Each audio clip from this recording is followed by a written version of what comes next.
Welcome back to my YouTube channel. आप सबको मेरा सादर प्रणाम। आज का वीडियो अन्नदान पर मैंने बनाया है। तो आइए जानते हैं अन्नदान सर्वश्रेष्ठ दान क्यों है। अन्नम ब्रह्मा रसो विष्णु, इसलिए अन्नदान तो प्राणदान के समान है।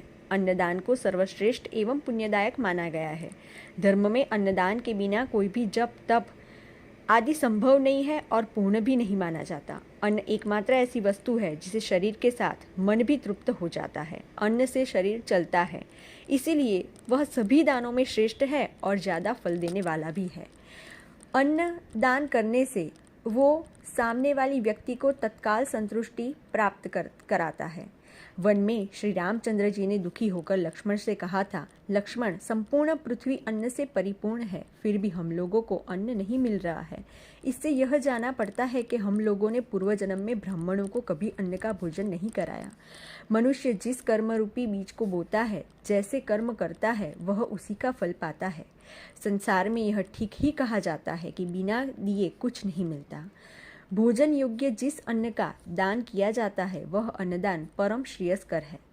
भारत भोज्य पदार्थों में बहुत से पदार्थ है, किंतु अन्न का दान सब दानों में श्रेष्ठ है। सत्य से बढ़कर कोई पुण्य नहीं, संतोष से बड़ा कोई सुख नहीं और अन्नदान से बढ़कर कोई दान नहीं है। स्नान, अनुलेपन और वस्त्र अलंकारों से मनुष्य को वैसी तृप्ति नहीं होती जैसी भोजन से होती है। इसलिए आपको इसके साथ मैं एक स्टोरी भी सुनाना चाहती हूँ, जिससे आप ज़्यादा जान सकेंगे कि अन्नदान श्रेष्ठ क्यों है। राजन, बहुत पहले एक श्वेत नाम के चक्रवर्ती राजा हुए हैं। उन्होंने अनेक यज्ञ किए और अनेक युद्धों में विजय प्राप्त की, अनेक प्रकार का दान दिया और धर्मपूर्वक राज्य पर शासन किया। राजा ने अनेक प्रकार के उत्तम भोग कर अंत में राज्य का परित्याग कर वन में जाकर तपस्या की। अंत में वे दिव्य विमान में आरूढ़ होकर स्वर्ग गए। वहाँ विद्याधर, किन्नर आदि के साथ विहार करने लगे। अप्सराएं उनकी सेवा में रहती थी। गंधर्व उन्हें गीत सुनाया करते थे। इंद्र भी उनका बड़ा सम्मान करते थे। राजा को दिव्य वस्त्र, आभूषण, पुष्पमाला आदि पहनने को तो मिलता था, परंतु भोजन के समय विमान में बैठकर भूलोक में आकर अपने पूर्व शरीर के मांसों को प्रतिदिन खाना पड़ता था। प्रतिदिन मांस का भोजन करने के बाद भी पूर्व जन्म के कर्म के कारण उस पूर्व शरीर का मांस घटता नहीं था।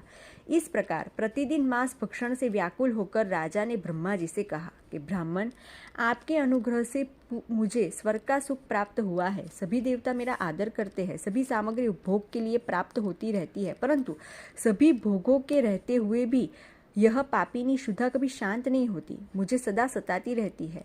इसी कारण मुझे अपने पूर्व शरीर के मांसों को प्रतिदिन खाना पड़ता है, लिए भूलोक में जाना पड़ता है और इसमें मुझे बड़ी घृणा होती है। मैंने कौन सा ऐसा पाप किया है जिससे मुझे उत्तम भोजन नहीं मिला? आप कृपा कर ऐसा कोई उपाय बताइए जिससे यह मेरा दुख दूर हो जाए। ब्रह्मा जी बोले, राजन, आपने अनेक प्रकार के दान दिए हैं, बहुत से यज्ञ किए और गुरुजनों को भी संतुष्ट किया, परंतु ब्राह्मणों को स्वादिष्ट उत्तम व्यंजनों का भोजन नहीं कराया। अन्नदान न करने से ही आज आपकी यह दशा हो रही है। अन्न से बढ़कर कोई संजीवनी नहीं, अन्न को ही अमृत जानना चाहिए। इसलिए अब आप पृथ्वी पर जाकर वेद शास्त्र जानने वाले कुलीन ब्राह्मण को भोजन कराए, उससे आपका यह दुख दूर हो जाएगा। ब्रह्मा जी का वचन सुनकर राजा श्वेत ने पृथ्वी पर आकर महर्षि अगस्त्य जी को परम भक्ति से भोजन कराया और अपने गले की दिव्य माला को दक्षिणा के रूप में समर्पित किया। अगस्त्य जी को भोजन कराते ही राजा श्वेत संतुष्ट हो गए और सभी देवता वहां आकर अतीव आदरपूर्वक राजा को विमान में बैठाकर स्वर्गलोक चले गए। श्री रामचंद्र जी ने जब रावण का वध कर दिया तब एकावली, वही माला अगस्त्य जी ने श्री रामचंद्र जी को दे दी। यह अन्नदान का ही महात्म्य है।